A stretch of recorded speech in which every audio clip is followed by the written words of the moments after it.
what they seem. Egyptologist Erica Felig has spent 7 years studying the enormous hypostyle hall. She's looking for clues to the architect of the largest temple on site. I love the detective story. I love figuring out what happened to this column before it ended up looking like it does today.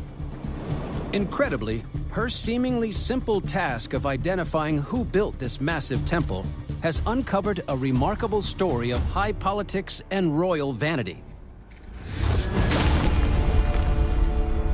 The hypostyle hall is a gallery of ancient artwork. All 134 columns were once adorned with inscriptions, from top to bottom. Every inch of stone told a story in vivid color. The markings boast of the godlike status of one man, a pharaoh whose symbol adorns the columns at every angle.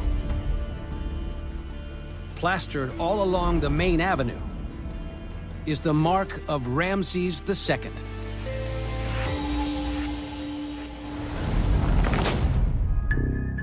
Ramesses II is nicknamed the Builder. This powerful pharaoh reportedly constructed more major buildings and statues in Egypt than any other king. But although his mark covers the hypostyle hall, Erica suspects that Ramesses could be taking credit for the work of one of his predecessors. Today, she uses new technology to record the carvings and search for clues. This is a task that previous generations of archaeologists were unable to pull off. The columns have never been recorded in detail, and that's mostly because of their enormous size. Traditional methods involved using transparent plastic sheets to trace over the figures. Because of the heat, the light, the gravity, all that plastic sheeting would have sagged, so we would have had distortions. Instead of tracing the images, Erica uses photography and special software to reveal the smallest details hidden inside the carvings. She directs photographer Owen Murray to take the images. I am photographing these columns, trying to get as high definition and high fidelity an image as possible. The major challenges that we're facing with these columns are height and consistency of light. The marks Erica hopes to see are so faint, they can only be photographed in very precise shaded lighting.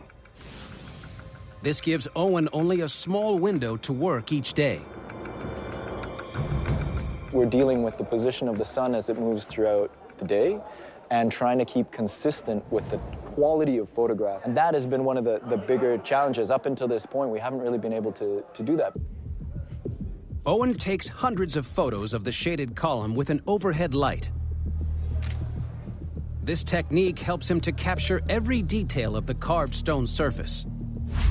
Erica then uses advanced 3D modeling to stitch Owen's photographs together. She then unrolls the curves into a single flat image. Now she can carefully analyze the stone surface, hunting for the remains of old inscriptions, scrubbed out and recarved with the name of Ramesses. There are times when we'll take a photo and it's only after 2 weeks, once we process it or play with the lighting, that we realize, oh, we actually captured something that looks like a recarved inscription. If you look closely, you can see traces of what used to be the outlines of some of the hieroglyphs that were part of that initial decoration. Erica believes these faint scratches, hidden beneath the main inscription, are the scrubbed-out remains of another pharaoh's mark. Once Erica identifies the overwritten text, she checks it out in real life. She uses mirrors to manipulate the daylight to help the faint carved lines stand out. So the two large ovals you can see contain the names of Ramesses II, and behind them you can still see the outline traces of Seti I.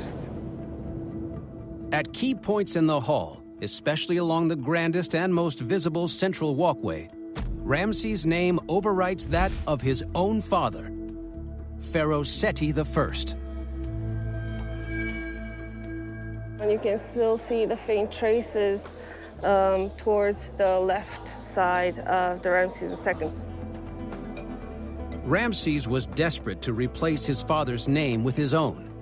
But the old pharaoh had made his son's deception almost impossible to pull off.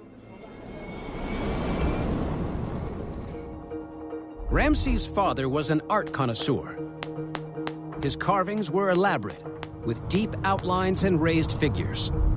So when Seti died and Ramses took the throne, the new pharaoh faced an uphill task to erase the memory of his predecessor. Ramses erected scaffolding around the pillars. He chopped the raised images off, but he still couldn't get rid of the deep outlines. In his haste, he scraped his name on top in simple sunk relief carvings. Finally, he used a thin layer of plaster to conceal the faint traces of his father, which the weathering of time has only now revealed.